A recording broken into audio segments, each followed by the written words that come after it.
Hello friends, इतिहास की व्याख्यान माला में आज हम आपसे बात करने चल रहे हैं मुगल हरम के बारे में। ये एक ऐसा स्थान था जिसके बारे में बहुत कम उस समय के ऐतिहासिक स्रोतों में लिखा गया है, या इसकी जानकारी भी बाहर की दुनिया में बहुत कम थी।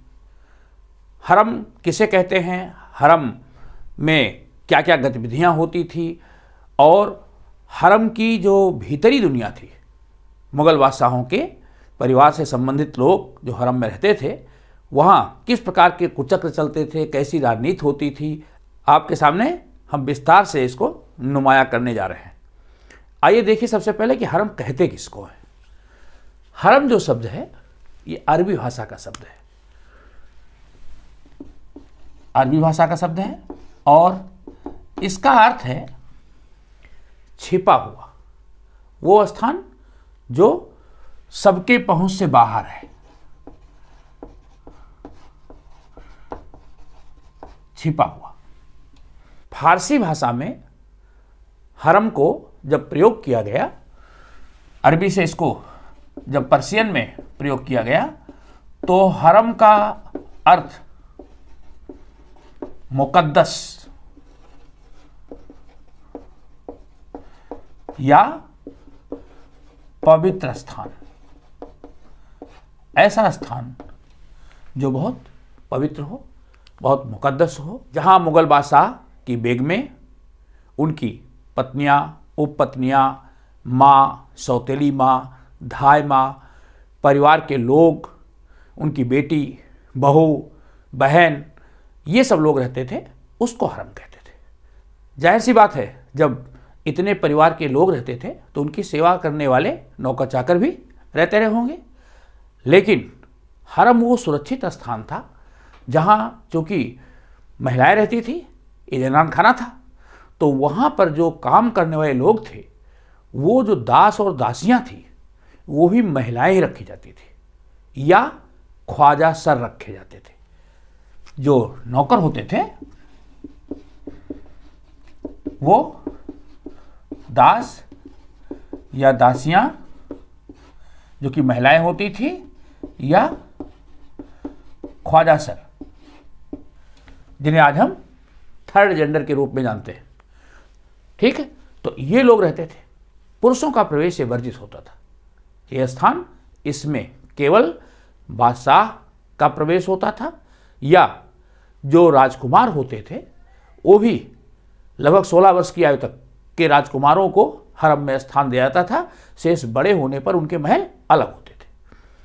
तो हरम को आप अगर एक शब्द में जाने तो ये जनान खाना, जनाना, जहां बेगमें रहती थी, ये जनाना स्थान था, और ये बहुत विस्तार में होता था। इसके अंदर बहुत से महल होते थे, अलग अलग बेगमों के लिए, बादशाह की माँ के लिए, उनकी सौतेली माँ, धाय माँ, बहनों के लिए या बेटियों के लिए, सबके लिए अलग अलग ऐसे मकानात होते थे। और इसके अतिरिक्त हरम में बाग बगीचे, फव्वारे, नहरें, जहाँ परिवार के लोग शांति से रह सकें, प्रकृति के पास रह सकें, बहुत अच्छे से वो अपना जीवन व्यतीत कर सकें, उस सारे आराम के सभी साधन वहाँ पर मौजूद होते थे। तो इस प्रकार की डिजाइन मुग़ल हरम की हुआ करती थी। मुग़ल हरम चूँकि जनान खाना था, तो इसलिए बादशाह स्वयं इसकी सुरक्षा के लिए बहुत सतर्क रहते थे। खास करके अकबर के समय में लगभग 5000 लोग हरम में नौकर चाकर सहित रहते थे, तो उसकी सुरक्षा व्यवस्था का बड़ा कड़ा प्रबंध होता था। तो सुरक्षा बहुत मायने रखती थी, और हरम की सुरक्षा के लिए जो सुरक्षा कर्मी होते थे, आंतरिक सुरक्षा के लिए महिलाओं को ही रखा जाता था, और ऐसी महिलाएं जो बहुत ही कुशल हों, युद्ध कला में पारंगत हों, ऐसी हबशी महिलाएं, तुर्क, तातार और कश्मीरी महिलाओं को सुरक्षा की सेवा में रखा गया था। ओके, इसके अतिरिक्त जब कभी बादशाह बाहर जाता था तो हरम की सुरक्षा का प्रबंध अपने बहुत ही भरोसेमंद किसी विश्वास पात्र सामंत को देता था। जैसे अकबर के समय में जब कभी अकबर राजधानी से दूर होता था तो मुगल हरम की सुरक्षा का प्रबंध राजा मान सिंह को दिया जाता था। यहां ध्यान देना, राजा मान सिंह यद्यपि राजपूत सरदार थे लेकिन हरम की सुरक्षा का प्रबंध राजा मान सिंह को दिया गया था। इसी तरह राजा मान सिंह को मनसबदारी व्यवस्था में भी सबसे उच्च मनसब दिया गया था। तो बहुत ही भरोसेमंद सामंत को ये सुरक्षा का दायित्व दिया जाता था। इसके अतिरिक्त जो हरम था उसकी सुरक्षा के लिए जो सबसे बड़ा अधिकारी होता था उसको कहते थे महलदार।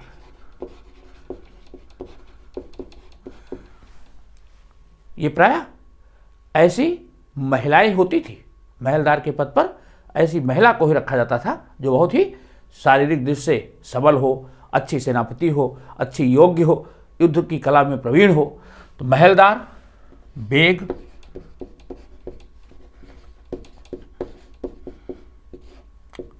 दरोगाए हरम, तो ये 3 और अधिकारी होते थे जिसमें से महलदार सबसे सर्वोच्च पद था। तो महलदार, बेग और दरोगाए हरम महल की सुरक्षा करते थे। हरम में जो राज परिवार के लोग, शाही परिवार के जो लोग रहते थे उसमें सबसे उच्च स्थान किसको था? हरम में रहने वाले जितने भी लोग थे उसमें सबसे उच्च स्थान बादशाह की मां को होता था। जो मां होती थी बादशाह की, उसको सर्वोच्च स्थान था।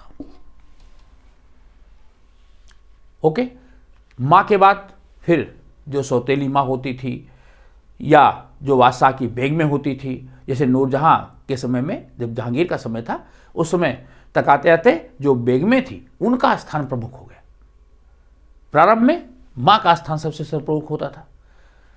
हरम में बादशाह की मां, सौतेली मां, धाय मां, अकबर के समय में धाय मां थी महामनगा, जिजियनगा, उनका भी बड़ा सम्मान था और हरम में उनका बहुत ही प्रभुत्व था।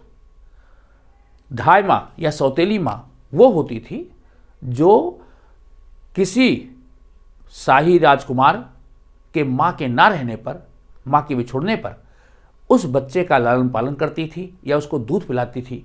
ऐसी माओं को धाय मां कहते थे। ओके, तो धाय मां के रूप में महामनगा ने लालन पालन किया था अकबर का, तो इसलिए अकबर महामनगा का बहुत सम्मान देते थे और हरम में उनका विशेष स्थान था।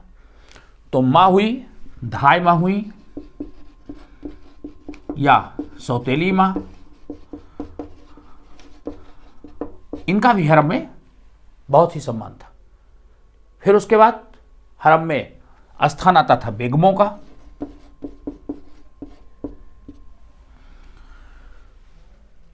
मुगल बादशाह जो कि इस्लाम धर्म को मानते थे, इसलिए इस्लाम धर्म में कोई भी बादशाह या कोई भी व्यक्ति 4 पत्नियां एक समय में रख सकता था। तो मुगल हरम में जो बादशाह की बेगमें होती थी उनको सर्वोच्च स्थान, पहले मां को, उसके बाद बेगमों को, बेगम के बाद आगाहा और फिर अगाचा।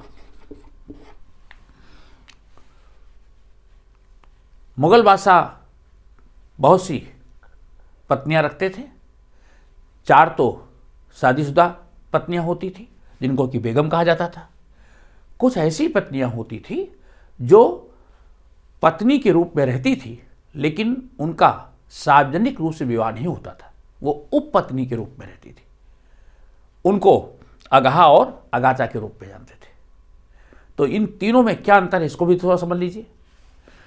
बेगम उनको कहते थे ऐसी शाही बेगमें जो किसी उच्च कुल से आती थी। इनका जन्म उच्च शाही कुल में हुआ हो, उसके बाद इनका विवाह बादशाह से हो। मतलब बेगमों की जो पृष्ठभूमि है जो उनका मायका है वो भी किसी राज परिवार से संबंधित हो और उनका जो विवाह है इस्लामी रीति रिवाज के अनुसार हो, या हिंदू पत्नियां हैं तो हिंदू रीति रिवाज के अनुसार हो। दहेज में उन्हें मेहर के रूप में धन, संपत्ति, जवाहरात ये लेकर के आती हों, तो ऐसी पत्नियों को बेगम का दर्जा अता किया जाता था। ये सबसे सम्मानित होती थी। इनके बड़े आवास होते थे, नौकर चाकर होते थे, इनको जागीरें भी दी जाती थी जिससे कि इनकी आय का स्रोत बना रहे। और प्रत्येक बेगमों के नौकर चाकर अलग अलग हुआ करते थे।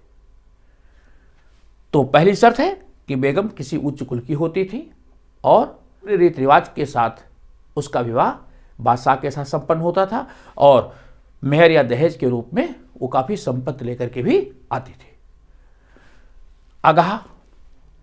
अगाह ऐसी पत्नियां होती थी जो उच्च कुल से संबंध नहीं रखती थी, अकुलीन परिवार की होती थी। ये किसी शाही परिवार से संबंध नहीं रखती थी। बादशाह इनकी गुण की वजह से, इनकी सुंदरता की वजह से, इनकी पराक्रम की वजह से, किसी गुण विशेष की वजह से इनसे विवाह कर लेता था, तो इनको अगाह का दर्जा प्राप्त होता था। तो हरम में बेगम के बाद इनका स्थान होता था। ये अकुलीन पत्नियां होती थी। अगाचा, ये भी उपपत्नी या इसको रखेल जैसे कह सकते हैं, इस रूप में होती थी। विवाह नहीं होता था लेकिन पत्नी के रूप में हरम में ये रहती थी और बादशाह की पत्नी के रूप में इनसे व्यवहार किया जाता था। तीनों को बादशाह की पत्नी के रूप में ट्रीट किया जाता था और इन तीनों को बादशाह की इच्छा के अनुसार, बादशाह की कृपा के अनुसार मान, सम्मान, पद, जागीर प्राप्त होती थी। मतलब अगर बादशाह किसी के ऊपर मेहरबान हो जाए तो उसको उच्च पद भी दे सकता था, जागीर दे सकता था, विशेष सुविधा दे सकता था। वो बादशाह की कृपा के ऊपर निर्भर था। तो मुख्य रूप से बादशाह की कृपा इनको कैसे मिलती थी? बादशाह बेगम अगाह गाचा में से किसी के प्रेम में पड़ जाए, उसको मान सम्मान या उसको उच्च दर्जा दे सकते थे, या मातृत्व, ये एक बड़ा प्रश्न था।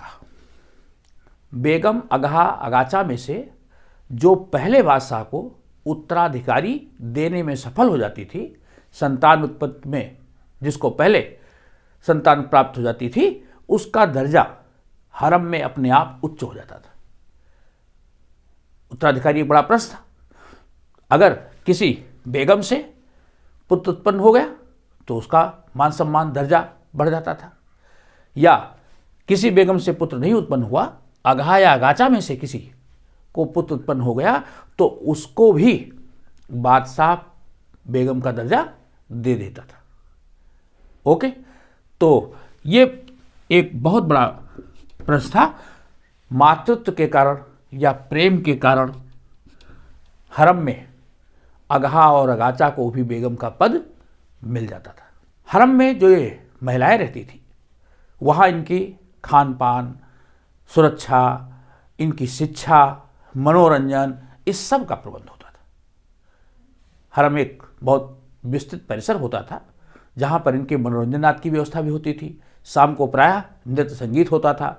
राजा अपना दोपहर के बाद का समय हरम में व्यतीत करता था और इन बेगम अगाह और गाचा में से सबको उनके दर्जे के अनुसार जागीर या ऐसे क्षेत्र दिए गए थे जिससे कि वह आय अर्जित कर सके।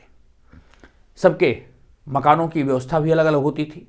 आईने अकबरी में अबुल फजल ने लिखा है हरम के बारे में कि इन सभी बेगम अगाह और अगाचा को उनकी स्थिति के अनुसार ऐसे मकानों की व्यवस्था दी गई थी। और हरम के लिए अबुल फजल ने एक विशेष शब्द का प्रयोग किया है। उसने सभी स्थानीय इकबाल कहा है। सभी स्थान ये इकबाल, ये हरम के लिए आईन अकबरी में अबुल फजल ने इस शब्द का प्रयोग किया है। ओके, हरम में जो रहने वाली महिलाएं थी उनकी शिक्षा दीक्षा के लिए भी व्यवस्था होती थी, और जो उनको जागीर दी गई थी वो महिलाएं उस जागीर की व्यवस्था अपने नौकर चाकर या अपने विश्वास पात्र जो ख्वाजा सर होते थे इनके माध्यम से देखती थी। वो अपना जो व्यापार है या जो जागीर दी जाती थी उसकी देखरेख इन ख्वाजा सर जो एजेंट के रूप में काम करते थे या जो दास दासियां होती थी उनके माध्यम से देखते थे। जैसे शाहजहां के समय में जहानारा शाहजहां की बेटी थी, उसको सूरत शहर की जागीर दी गई थी। सूरत बंदरगाह से होने वाली जो आय थी वो कई उच्च मनसब के बराबर होती थी। इसी तरह दूसरी पुत्री रोशनारा को भी जागीर दी गई थी। तो ऐसी महिलाओं को ऐसे शहर या ऐसी जागीर दी जाती थी जहां से उनकी आय होती थी, और वो स्वयं न जाकर के उसका प्रबंध अपने विश्वास पात्र नौकरों या ख्वाजा सर के माध्यम से करती थी।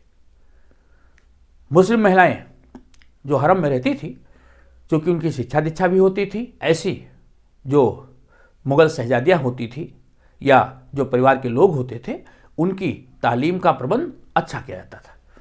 और ऐसी जो शहजादियाँ थी उन शहजादियों ने बहुत अच्छे अच्छे काम भी किए। हरम में रहते थे लेकिन उन्होंने जो ज्ञान प्राप्त किया था उसका प्रयोग उन्होंने प्रशासन के संचालन में या मुग़ल साम्राज्य को एक नया रूप देने में किया। जैसे जहानारा बेगम, अभी हमने बताया जहानारा, इसको औरंगजेब ने first lady of the empire का टाइटल दिया था जब बादशाह शाहजहां ने दिल्ली को राजधानी बनाया। तो दिल्ली में चांदनी चौक की डिजाइन का काम, दिल्ली में कारवां सराय का निर्माण, दिल्ली में जो लाल किला बनाया गया उसमें बागों, आंगन, इसकी डिजाइनिंग, मतलब कि बहुत अच्छी आर्किटेक्ट थी। तो आर्किटेक्ट के रूप में जहानारा ने काम किया और ऐसी इमारतों की व्यवस्था दी जो आज भी जो मुग़ल वास्तुकला है उसका एक नायाब नमूना है। तो जहानारा बेगम, रोशनारा बेगम, नूरजहां स्वयं, ये ऐसी महिलाएं थीं जिनकी बहुत अच्छी तालीम थी और उस तालीम का प्रयोग इन्होंने साम्राज्य को एक नया रूप देने में किया। ओके, तो अब हम आगे चलते हैं। बेगम अगहा आगाचा आपने समझ लिया ये कौन थी। मुग़ल हरम में जो पत्नियां होती थी, कई पत्नियां बादशाह के होती थी, कुछ उपपत्नियां होती थी, कुछ बेगम होती थी। कई बार अगर किसी बेगम के पुत्र नहीं होता था या संतान उत्पन्न होते हैं, मर जाते हैं बार बार, तो ऐसी स्थिति में वो दूसरी पत्नियों से, दूसरी बेगमों से संतान को गोद भी लेते थे। तो गोद की व्यवस्था भी थी। गोद लेना यह भी प्रचलन में था। बाबर की पत्नी हमीदा बेगम को हुमायूं जब पैदा हुआ उसके बाद उसकी 4 संतानें क्रम से मरती चली गई। बच्चे पैदा होते थे लेकिन जीवित नहीं होते थे। ऐसी स्थिति में बाबर की दूसरी पत्नी थी दिलशाद बेगम। दिलशाद बेगम की जो संतान थी गुलबदन बेगम और हिंदाल। ओके, ये 2 संतानें दिलशाद बेगम की थी। इसको हमीदा बेगम ने गोद लिया, हिंदाल को गोद लिया और गुलबदन बेगम को।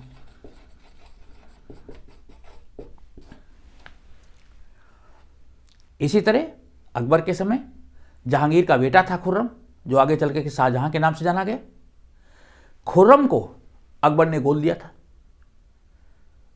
तो ये कुछ ऐसी चीजें हैं कि गोद लेने की व्यवस्था भी हरम में थी और एक बेगम दूसरी बेगम की खुशी के लिए अपनी संतान को गोद दिया करती थी।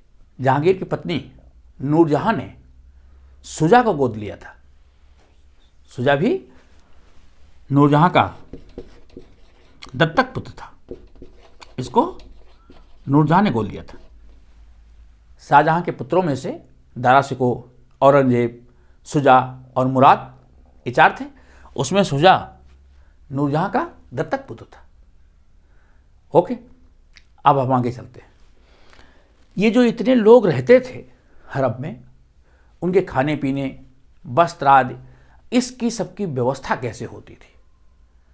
राजा को प्रशासनिक कार्यों को निपटाना होता था, लेकिन हरम के रहने वालों के लिए सारी चीज़ें मुहैया हो, हर चीज़ों का प्रबंध हो, इसके लिए बहुत ही सिस्टमैटिक व्यवस्था थी।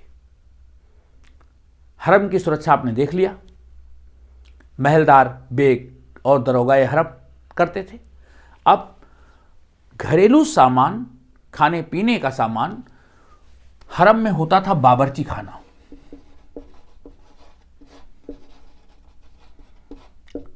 जहां हरम के रहने वाले लोगों के लिए खाने पीने की व्यवस्था होती थी, और एक अधिकारी होता था, उसे कहा जाता था मीरे सामा। आगे चल करके इसको खाने सामा भी कहा जाने लगा।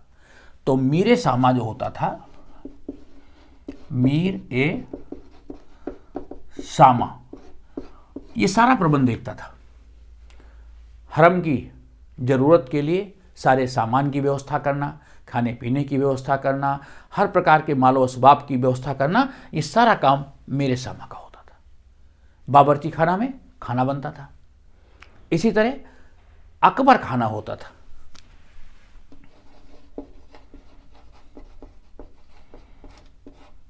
जहां पेयजल की व्यवस्था और शराबात की व्यवस्था।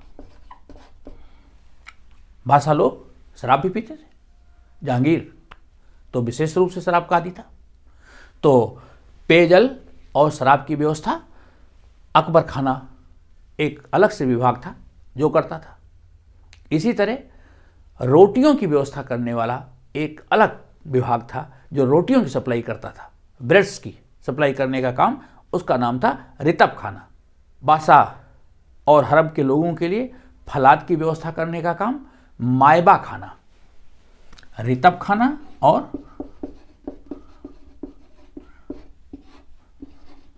मायबा खाना। रितब खाना में ब्रेड की सप्लाई और मायबा खाना में फल।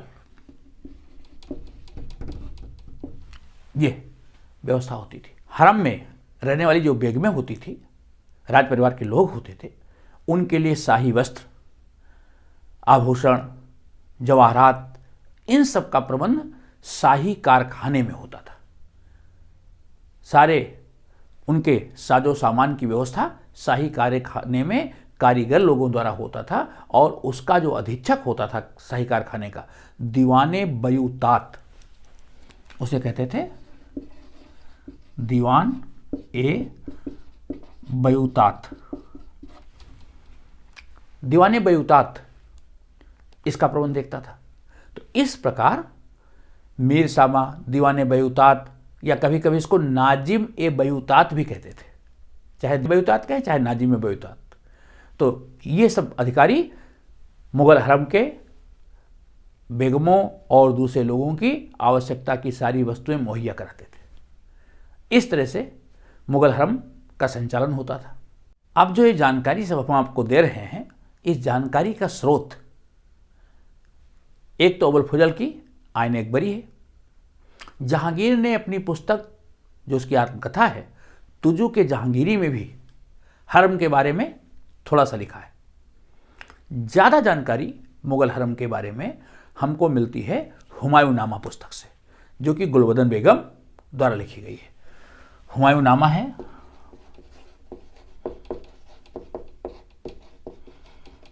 इसको गुलबदन बेगम ने लिखा है। ये हुमायूं की बहन थी और अकबर की बुआ होगी। अकबर की बुआ और चाची दोनों थी। ठीक है, 2 रिश्ते में थी। तो हुमायूं की बहन, अकबर की बुआ और चाची। तो जब अकबर शासक हुआ तो उसने अबुल फजल से अकबरनामा लिखने के लिए कहा, जो अकबर के समय का इतिहास है। अपने समय से पहले का इतिहास, हुमायूं के समय का, बाबर के समय का इतिहास, वो लिखने की जिम्मेदारी अकबर ने गुलबदन बेगम को सौंपी। गुलबदन बेगम पढ़ी शहजादी थी।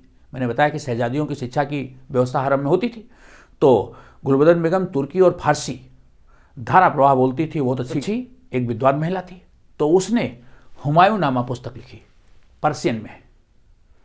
इस पुस्तक में उसने हरम में जो राजा और राजकुमारों के बीच कई बार जब मतभेद हो जाता था तो उनके बीच होने वाले संघर्षों या जो विवाद थे, उस विवाद को सुलझाने में हरम की जो बुजुर्ग महिलाएं होती थी उनकी क्या भूमिका होती थी, हरम में किस प्रकार के षड्यंत्र चलते थे, इन सब का बहुत तफसील से उसने वर्णन किया है। गुलबदन बेगम ने कहा कि जब 1601 में सलीम ने अकबर के खिलाफ विद्रोह कर दिया तो उस विद्रोह को सुलझाने में गुलबदन बेगम सहित जो हरम की दूसरी महिलाएं थी, जैसे हमीदा बानो बेगम, तो इन लोगों की क्या भूमिका थी उसका उसने जिक्र किया। तो हरम की जो सूचना थी वो चूंकि बाहर तो जाती नहीं थी, गुलबदन बेगम हरम में रहती थी, तो इसने हरम की दुनिया को बहुत नज़दीक से देखा था। तो हरम में होने वाले जो घटनाक्रम होते थे उसका विस्तार से वर्णन हुमायूंनामा में हमें प्राप्त होता है। ओके, तो ये था वीडियो मुगल हरम के बारे में।